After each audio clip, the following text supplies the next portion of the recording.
দিছে, আমার চুল আসাল্লাহ, আমার চুল বোঝাইছে, আল্লাহ দিছে, আমার বরকত দিছে, আমার গাবিতে অনেক ভালো হচ্ছে, তুমি আল্লাহ রাস্তায় কিছু দিবা না?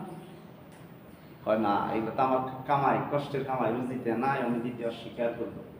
তো তৃতীয় ব্যক্তি, অন্ধ ব্যক্তি বললো যে আল্লাহ তোমার তো অন্ধত্ব ছিল, তোমার অন্ধত্ব থেকে আল্লাহ তোমারে এই কি করছে, তোমার চক্ষু দৃষ্টি দান করছে, তুমি এইরকম অন্ধত্ব ছিল না? হ্যাঁ ছিলাম। আল্লাহ আমারে নেয়ামতের শুকর যে আল্লাহ আমার অন্ধত্ব থেকে দূর করে আমাকে দুনিয়াতে দেখার সুযোগ করে দিলে, আলহামদুলিল্লাহ। বলতেছে যে তোমার তো ছাগল দেওয়া হয়েছিল, যে তোমার তো নেয়ামত, তোমার তো অনেক কিছু আসছে, তুমি কিছু দিবা না? কয় হ্যাঁ, তোমার যা মনে চায়। আমার আল্লাহ এই চোখ ছিল না, অন্ধ ছিল না, আমার অন্ধত্ব আল্লাহ দূর করে দিছে, আমার একটা ছাগল দিছে, এবং ছাগলের থেকে অনেক সম্পদ হয়ে গেছে, তোমার যেখান থেকে যে মন চায় তুমি যা পারো আমার সম্পদ থেকে তুমি নিতে পারো, তাতে কোনো অসুবিধা নাই। বলি সুবহানাল্লাহ। দুই ব্যক্তি অস্বীকারী, এক ব্যক্তি কৃতজ্ঞতা স্বীকারকারী। আমরা মুসলমান, আমরা কিন্তু কৃতজ্ঞতা স্বীকার করতে পারি না, বিমুখ হয়ে যায়, অনেক সময় বিমুখ হয়ে যায়, তাই না? অনেক সময় আমরা বিমুখ হয়ে যাই যে কৃতজ্ঞতা কত বড় জিনিস, যা না বুঝলে আমরা বোঝা যাবে না। হাত কিরকম আমার জন্য আল্লাহর তরফ থেকে কত বড় দামি, হাত যার না আছে তার জন্য বুঝতে হবে, পা যার না আছে তার জন্য বুঝতে হবে। আল্লাহ কোরআনুল কারীমের ভিতরে মানব দিয়ে মানুষের কৃতজ্ঞতা বোঝাইছে যে সূরা নাহলে ৭৮ নম্বর, আল্লাহর দেওয়া 5টা জিনিস মানুষকে আল্লাহ দান করছে। বলি সুবহানাল্লাহ। কয়টা জিনিস? 5টা জিনিস। এখান থেকে শুরু করে এই মাথার এই ভিতরে 5টা জিনিস আছে। বলছে যে একটা জিনিস যদি বান্দার কম থাকে, সে মানুষ পরিপূর্ণ মানুষ। একটা কম থাকলে চোখের দৃষ্টি দেয় না, বলবে দৃষ্টিহীন, অন্ধ। জবান দিয়ে কথা বলতে পারে না, কথার শক্তি দেয় না, বাক শক্তি দেয় না, বলে যে কথা বলতে পারে না। এটা কার দান? আল্লাহর দান। যত বড় দান করছে, বান্দা যদি একটা চোখের যদি দৃষ্টি যদি কিয়ামত পর্যন্ত হায়াত দেয়, যদি যে আল্লাহর শুকর আদায় করে করতেই থাকে, বললো যে আল্লাহ বান্দা তোমার এই শুকর আদায় করা শেষ হয়, শেষ ফালাই দেব। তো বুঝাইছে যে একটা মানুষ সারা জীবন আমল করলো, শুধু একদিনের হিসাবের পানির হিসাব দিয়ে বান্দা পার হবে, সে পানির হিসাব দিয়ে সে বান্দা পার হবে। তাহলে সেই বান্দা আজকে আল্লাহরে ভুলে আছে, আল্লাহর প্রেম বইলা, আল্লাহর মহব্বত বইলা যায়, দুনিয়ার মহব্বতে জড়িয়ে আছে, ভালোবাসায় জড়িয়ে আছে না? না, জড়িয়ে আছে। বোঝানো হয়েছে যে কৃতজ্ঞতা কিরকম, যে আল্লাহ কোরআনের ভিতরে বলছেন, আয়াতটার ভিতরে বলছেন, সূরা কসাসের ৭১ থেকে ৭৩ নম্বর আয়াত। আমি আয়াত পড়তে গেলে অনেক লম্বা সময়, একটু পড়তেছি, সামান্য একটু সময়। أعوذ بالله من الشيطان الرجيم بسم الله الرحمن الرحيم قل أرأيتم إن جعل الله عليكم الليل سدا مدا إلى يوم القيامة من إله غير الله يأتيكم بضياء أفلا تسمعون قل أرأيتم إن جعل الله عليكم النهار سرمدا إلى يوم القيامة من إله غير الله يأتيكم بالليل تسكنون فيه أفلا تبصرون ومن رحمته جعل لكم الليل والنهار لتسكنوا فيه ولتبتغوا من فضله ولعلكم تشكرون। আল্লাহ বলছেন আয়াতের ভিতরে যে মানুষ, তোমরা কি চিন্তা ভাবনা করে দেখেছো তোমাদেরকে যে আমি এই যে রাত দিয়েছি, যদি আমি আল্লাহ এই রাতকে যদি দিনে পরিণত না করতাম, তাহলে যদি রাতই দিয়ে দিতাম, তাহলে তোমাদের কষ্টসাধ্য হইতো, চলাফেরা উঠা বসা তোমাদের জন্য কষ্ট হইতো। আমি আল্লাহ তোমাদেরকে যদি দিনকে শুধু দিনই দিতাম, রাতে পরিবর্তন না করতাম, তাহলে তোমাদের চলাফেরায় কাজকর্মের ভিতরে কি হইতো? কষ্টসাধ্য হইতো। এই জন্য আল্লাহ বলছেন এটা আমার রহমত। ওয়া মিন রাহমাতিল্লাহ জাআলাল লাইলা ওয়ান নাহার, দিন আর রাত হলো আল্লাহ পাকের কুদরত। আল্লাহ পাক রব্বুল আলামিন বলছেন অধিকাংশ মানুষ তো আল্লাহর কুদরতের অস্বীকার করে। এখন দেখেন, এই রাতটা দিছে মানুষকে আরামের জন্য, রাতে ঘুম পাড়ে। বিজ্ঞানী গবেষণা করছেন যে রাতে ঘুম পাড়ার ভিতরে ইবাদত, মানুষের ইবাদত। মানুষের দেহের ভিতরে রাত্রির মধ্যে ঘুমাইলে তার দিনে যে কাজ করবে, বিজ্ঞানী গবেষণা করছে, এই ব্রেন তার চার্জ হয় ঘুমের মাধ্যমে। এই ব্রেনকে আল্লাহ পাক এক প্রকার রোগের সাহায্যে এই ব্রেনকে চার্জ দেয় আল্লাহ, বলি সুবহানাল্লাহ। একদিন যে একা নাগারে যদি একজন মানুষ ঘুম না পারে, তাহলে তার হয়তো বা ঢুইলা পড়ে যাবে, এরকম ভাব। হয়তো বা দেখবেন যে একটা সময় দেখা যায় যে দাঁড়িয়েও থাকতে পারে না। রাত কত বড় নিয়ামত! আল্লাহ বলছেন দিনের কর্মব্যবস্থার পরে আমি আল্লাহ রাত দিছি মানুষকে আরামের জন্য, আয়েশের জন্য। রাতে সে বিশ্রাম করবে, আরাম করবে, এবং রাত পোহানোর পরে যখন দিন আসে, তখন দিনের কর্মব্যবস্থায় মানুষ যখন ছড়িয়ে ছিটিয়ে থাকে রিজিকের জন্য, আমি আল্লাহ তাকে ওই দিনের জন্য কর্মব্যবস্থাকে আমি দিন করে দিছি, যাতে সে আমার কৃতজ্ঞতা স্বীকার করতে পারবে। সুবহানাল্লাহ।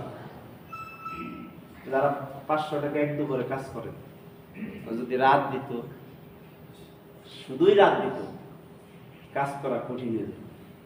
পৃথিবীর এমন কিছু দেশ আছে, গ্রিনল্যান্ড, ফিনল্যান্ডের এই দেশে, নরওয়ে দেশে 6 মাস রাত থাকে, দিনের কোনো সূর্য তারা দেখতে পারে না। পৃথিবীটা তো ঘূর্ণমান গোলার্ধয়, যে দিক থেকে আসতেছে এটা ঘূর্ণমান, এটা সূর্যটা ঘুরতেছে। যখন ওইটা পৃষ্ঠ দেশে নিচে পড়ে থাকা, তখন ওই সূর্যের তাপ যখন ওই দেশে না হয়, তখন ওই দেশ অন্ধকার থাকে। এই জন্য পৃথিবীর এমন কিছু দেশ আছে যে দেশগুলায় 6 মাস পর্যন্ত অন্ধকার থাকে। তো তাদের চলাফেরা, খাওয়া পড়া, আল্লাহ তাদের ওই ব্যবস্থাটা, ওই সিস্টেমটা ওই দেশে কইরা দিয়েছে, আল্লাহ করে দিচ্ছে, বলি সুবহানাল্লাহ। দিন আর রাতের পরিবর্তন কার? আল্লাহ। তো এটা যদি আমি বুঝি, তাহলে আমি আল্লাহর শুকর আদায় করি।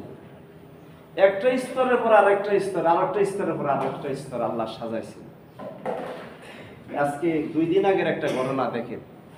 মানুষের কৃতকর্মের কারণে দুনিয়াতে আযাব আসে, মহামারী আসে, ভয়াবহতা আসে, ঘূর্ণিঝড়, প্রলয়, ভূমিকম্প আসে। আপনারা সম্ভবত জানেন যারা নেট চালায়, ভেনিজুয়েলা প্রায় 50,000-এর উপরে লোক 39 সেকেন্ডের 7.5 মাত্রা স্কেলের ভূমিকম্পে 39 সেকেন্ডের ভিতরে ওই দেশটা এই ভূমিকম্পে এরকম হয়েছে, পর্যায়ে হয়েছে যে প্রায় লাখের কাছাকাছি যাবে মানুষ, মৃতের সংখ্যা। এটা কার পক্ষে সম্ভব? 39 সেকেন্ডে মানুষ বুঝতেই পারে নাই, রাস্তার ভিতরে মানুষ সেভাবে মারা গেছে, হাজার হাজার মানুষ বাই করতেছে। এই 2 দিনের মধ্যে আপনাদেরকে ভেনিজুয়েলা এই ঘটনাটা গত 2 দিনের ভিতরে ভূমিকম্পের স্কেল মাত্রা ছিল 7.5, যেটা সর্বোচ্চ স্কেল। 6.5-এর উপরে হইলে ওইটা থাকার কথা না, সেটা 7.5 স্কেল মাত্রা যখন বাইরে যায়, তখন ওই জায়গায় বিল্ডিং স্থির থাকতে পারে। এটা আযাব হলো, এটা একটা আযাব, ক্ষণস্থায়ী আযাব। মানুষকে বোঝানোর জন্য আল্লাহ এই সমস্ত নজির দুনিয়াতে আল্লাহ দেখায়। তো আমাদের দেশে হবে না যে, বা অন্য দেশে হবে না যে, এটা কল্পনাই করতে পারবে না। আল্লাহর কি, এই জন্য আল্লাহর কুদরত, আল্লাহর রহমত এবং বরকতের জন্য আমাদেরকে আল্লাহর শুকর আদায় করতে হবে। আল্লাহ কি বলছেন? লাইন শাকারতুম লাযিদান্নাকুম, যে ব্যক্তি আমার নিয়ামত পেয়ে নিয়ামতের শুকর আদায় করবে, আমি নিয়ামত তারে বাড়িয়ে দিব। আর যে ব্যক্তি নিয়ামত পেয়ে নিয়ামতের না শুকর আদায় করবে, আমি তারে কঠিন আযাবিল শাদীদ, কঠিন আযাবে গ্রেফতার করব। মানুষ চিন্তা ভাবনা করতে পারবো না। এই যে জিহ্বা আছে, মানুষের 5টা কি জানেন? আপনি দেখেন 5টা শক্তি কি? একটা হলো দৃষ্টি শক্তি, একটা হলো কর্ণ শক্তি, একটা হলো জিহ্বা শক্তি, বাক শক্তি, আকল শক্তি। 5টা জিহ্বার ভিতরে খাবার দিলে 357 প্রকারের খাবারের টেস্ট একেবারে ধরা যায়। এটা সাইন্টিফিক না, এটা কোরআন হাদিস থেকে গবেষণা আসছে। জিহ্বার ভিতরে আপনি হয়তো 10 প্রকার 20 প্রকারের খাবার খান, যদি তেঁতুল খান চুকা লাগে, যদি মিঠা খান মিঠা লাগে, যদি আপনি মিষ্টি খান মিষ্টি লাগে। জিহ্বায় সেটাকে ধারণ করতে পারে, এই ক্ষত্রতি ক্ষমতা কার? আল্লাহ ব্রেনের থেকে জিহ্বার ভিতরে এটা দিয়ে দিয়েছিল। সুবহানাল্লাহ। তারপরে আপনি আর একটা জিনিস দেখেন, আমি যে কথা বলি, এই কথা বলি এটা কিভাবে আসে? বিজ্ঞানী গবেষণা করছে, হাদিস কিতাবে গবেষণা করছে যে মানুষ যখন কথা বলে, তখন তার এই কথা 27 সেকেন্ড সময় লাগে কথাটা উৎপন্ন হয়ে, তখন এই জবান থেকে বের হয়। কয় সেকেন্ড? 27 সেকেন্ড সময় লাগে। মানুষ যখন কথা বলে তখন এখানে 5টা রগ আছে, রগের থেকে সেখানে ধাক্কা মারে, কণ্ঠনালী বলে ধাক্কা মারে, সেখান থেকে 27 সেকেন্ডে আপনি যখন কথা বলা শুরু করেন তখন ওই সাথে সাথে তখন ওই কথাটা বের হয়। এটা কার অবদান? এটা আল্লাহর দান, মানুষের।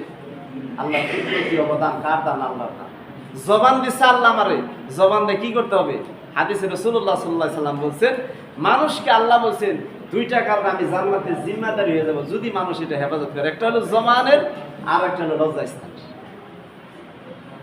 আল্লাহ নিজেই বলছেন আমি ওই মানুষের জিম্মাদারি, তাও কি জান্নাতের জিম্মাদারি, যদি 2টা জিনিস সে হেফাজত করতে পারে। একটা হলো জবানের হেফাজত, আর একটা হলো তার লজ্জাস্থানের হেফাজত।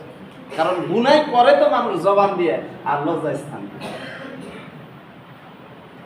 এই 2টাতে গুনাহ করে মানুষ, মানুষের দেয়। তাহলে এটা নিয়ামত, আপনাদের নিয়ামত দিচ্ছে আল্লাহ, গুনাহ করার জন্য তাই নেই, পাপ করার জন্য তাই নেই, আপনাকে ভালো কিছু করার জন্য আল্লাহ দিচ্ছে। সূরা হুদের 6 নম্বর আয়াত খেয়াল করেন, আল্লাহ কোরআনের ভিতরে বলছে, আল্লাহ এই কোরআনের ভিতরে বলছে, ওমা মিন দাব্বাতিন ফিল আরদি ইলাল্লাহি রিজকুহা ওয়া ইয়ালামু মুস্তাকাররাহা ওয়া মুস্তাওদাআহা কুল্লুন ফি কিতাবিন মুবিন। আল্লাহ বলছেন এই পৃথিবীতে যত প্রাণী আছে, মানুষ আছে, কোনো মানুষের জীবিকা মানুষের কাছে না, আমি আল্লাহর কাছে জিম্মাদার। বলি সুবহানাল্লাহ। এই মানুষ কি খাবে, কি পরবে, কিভাবে চলাফেরা করবে, কোথা থেকে সে খাদ্য পাবে, এই জীবিকার দায়িত্ব আমি জমিন এবং আসমান থেকে আমি নিজেই আল্লাহ এই দায়িত্ব নিচ্ছি। বলি সুবহানাল্লাহ। একটা জিনিস খেয়াল করেন, সমুদ্রে যারা গেছে, একটা তিমি মাছ সর্বোচ্চ 20টা থেকে 10টা বাচ্চা দিতে পারে। একটা তিমি মাছের বাচ্চা প্রতিদিন সকাল বিকালে দুধ লাগে। বিজ্ঞান ভিত্তিক তাফসীরে জালালাইনের ভিতরে আসছে যে প্রতিদিন সকাল এবং বিকালে 10 পুন করে 10 পুন 20 পুন করে দুধ লাগে একটা তিমি বাচ্চা। 1000 টন পর্যন্ত তাদের ওজন হয়। আমরা 27 মনে 1 টন বলি, এইরকম 20 টন 30 টন করে একটা তিমি, তার একটা বাচ্চা যদি দুধ লাগে সকাল বিকালে এই 10 পুন 20 পুন করে, কোনো মানুষকে যদি এই জীবিকার দায়িত্ব যদি আল্লাহ দিয়ে দিত তার পক্ষে সম্ভব জীবিকাটা গ্রহণ। এই জন্য আল্লাহ বুঝাইছেন যে বান্দা দুনিয়া থাকার পরে আমি তিমি মাছকে প্রতিদিন একটা মাছকে যদি সকাল বিকাল দুধ খাওয়াইতে পারে, আমি আল্লাহ তোমারও খাওয়াইতে পারি। সুবহানাল্লাহ। কোন দিক থেকে যাবেন, কোন দিকে যাবেন, ফুল পাবেন, শুকর আদায় করে ফুল পাবেন। একটা ডাকাত দলের ঘটনা বলি আমরা। 12 জন ডাকাতি করে, এটা কি পেশা ভালো খারাপ পেশা? যারা নেশা করে এটা কি পেশা ভালো, এটা খারাপ, এটা তাদেরকে জাহান্নামের দিকে ঠেলতেছে, তাদেরকে জাহান্নামে মুখী করতেছে। দুনিয়ার কোনো নেক তাদেরকে ছুঁইতে পারে না। এই জামানার ভিতরে 3টা জিনিস সবচেয়ে বেশি হবে, তার মধ্যে নেশা হবে, আর যে ব্যক্তি এই নেশার সাথে সবসময় জড়িয়ে থাকবে কিয়ামতের ময়দানে আল্লাহ বলেছেন।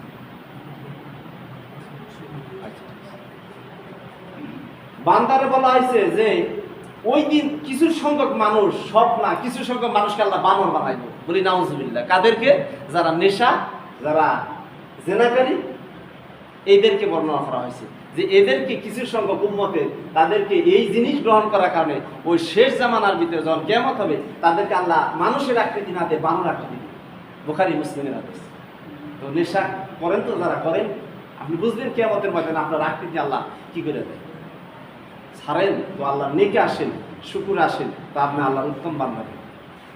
বর্ণনা করা হয়েছে যে দেখেন তাহলে মানুষে এই ডাকাত দল গাছের নিচে বসে, খেজুর গাছ চুরি করার জন্য 12 জন বসে, বসার পরে দেখেন অন্ধ সাপ, সাপ দেখতেছে না, কিতাবের ভিতরে আছে সাপ দেখতেছে না, একটা কালো কাক এসে খাবার মুখের ভিতরে নিয়ে অন্ধ সাপের ভিতরে মুখের ভিতরে ঢুকিয়ে দিচ্ছে। সুবহানাল্লাহ। এই যে আয়াতে বললাম রিজকুহা আলাল্লাহি, আলাল্লাহি রিজকু, আল্লাহ বলছে রিজিকের দায়িত্ব আমি জিম্মাদার। সুবহানাল্লাহ। মানুষের জিম্মাদার নাই। অনেকে যদি বলে যে আমার কাছে টাকা পয়সা ওরে না দিলেও বাঁচতো না, আমার কাছে ওর দান যদি না দেয় ও বাঁচতো না, তাহলে এটা শিরকের গুনাহ হবে। তার বাঁচা আর মরার মালিক হলো আল্লাহ। যদি এই কথাই বলে যে আমি 200 মণ দান পাইছি, ওরা যদি 5 মণ না দেন এই বছর না খেয়ে নেব, এইটা বলাই শিরক। আল্লাহর সাথে অংশীদার। বাঁচা মরার মালিক একমাত্র আল্লাহ, রিজিক দেওয়ার মালিক আল্লাহ। বুঝাইছে ডাকাত দল দেখতেছে যে কাকে অন্ধ সাপের ভিতরে এই জীবিকা ঢুকিয়ে দিতেছে, খাদ্য ঢুকিয়ে দিতেছে। ডাকাত দলের সর্দার এটা দেখতেছে, লাইট মারতেছে আর দেখতেছে ব্যাপার কি, চিসমিস করে খেজুর গাছের উপরে দেখতেছে সাপ অন্ধ, সাপের মুখের ভিতরে কাক খাবার ঢুকে দিতেছে। তো আল্লাহ কাকের মাধ্যমে অন্ধ সাপের রিজিকের ব্যবস্থা করছে। তো যারা এরকম, আমরা যারা গ্রাম অঞ্চলে বিভিন্ন জায়গায় বিভিন্ন ধরনের চুরি চামারি, এই গড় সিংহদা, এই যে কাজ, এগুলা কারা করে? মুসলমানই করে, অন্য জাতি করে? আমরাই তো করি, মানুষ জাতি আমরাই করি নিকৃষ্ট কাজ। তো ডাকাত দল সর্দার দেখলো যে না, আজ থেকে আমাদের কাজ চুরি করা যাবে না। কারণ হইল যে একটা অন্ধ সাপেরও যদি একটা কাকে জীবিকা দিয়ে তাকে বাঁচাইতে পারে, তো আমি দুনিয়াতে কর্ম করে আমি জীবিকা অর্জন করে খাবো, আমি কেন চুরি করবো? সেখান থেকে সর্দার বললো আজ থেকে চুরি বা আমরা যার যার কর্মের থেকে আমরা জীবনটা পরিচালনা করবো।